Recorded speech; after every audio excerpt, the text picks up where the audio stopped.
Okay, I have to ask the first Duran Duran interaction. Where and when?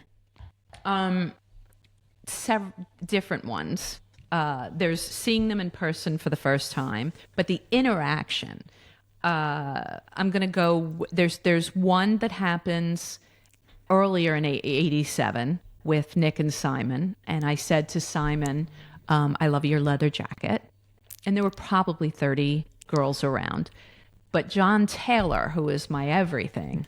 My Team friend. John. Me too. Today he's my friend and he's someone I look up to and he is kind of like an older brother.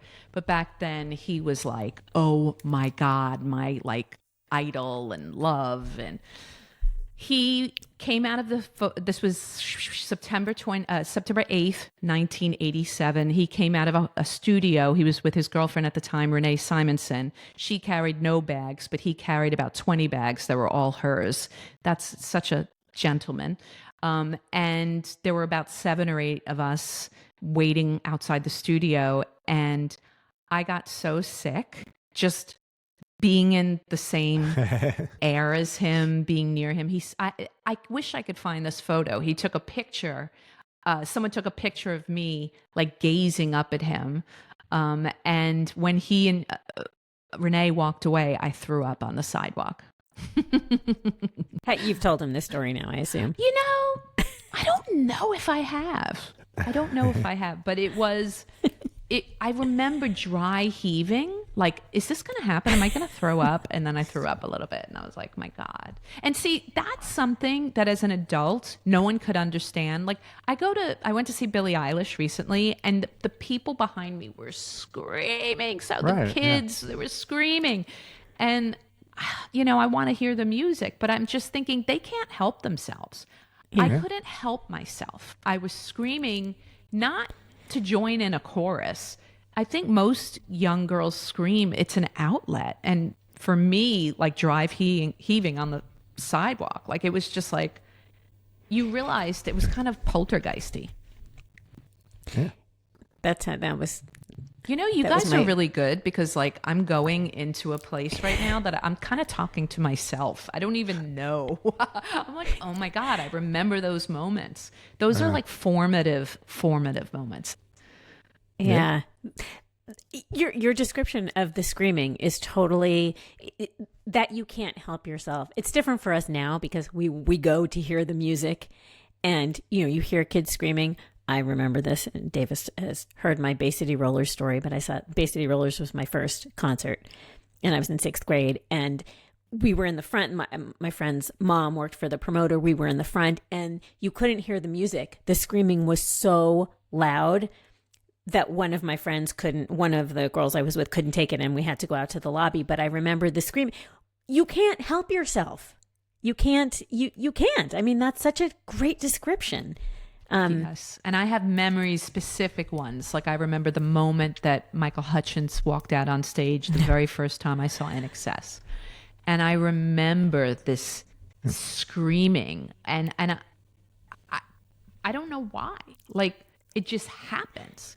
Yeah. I love that you said, Holly, the Bay City Rollers. I mean, that's a forerunner in a lot of ways to the bands that we're talking about.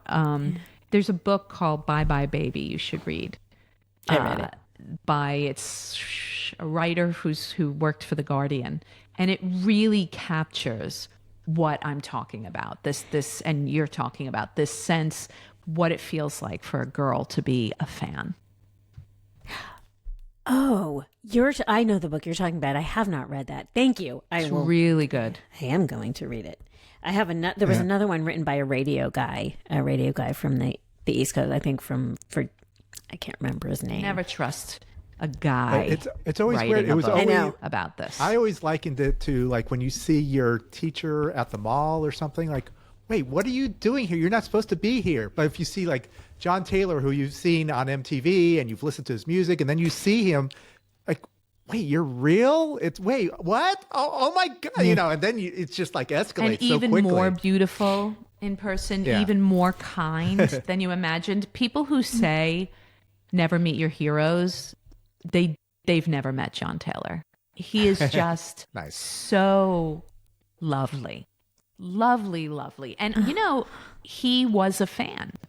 Like, we were texting the other day about Phil Manzanera from Roxy Music, and that's one of his idols. And we meet there, and I think that's, in a lot of ways, coming out of punk, coming out of David Bowie, the artists of the 80s had learned how to be idols. And they knew, they knew how to do it. Like, earlier on, like Led Zeppelin's like hanging out with the fans, and these people understood there is a line.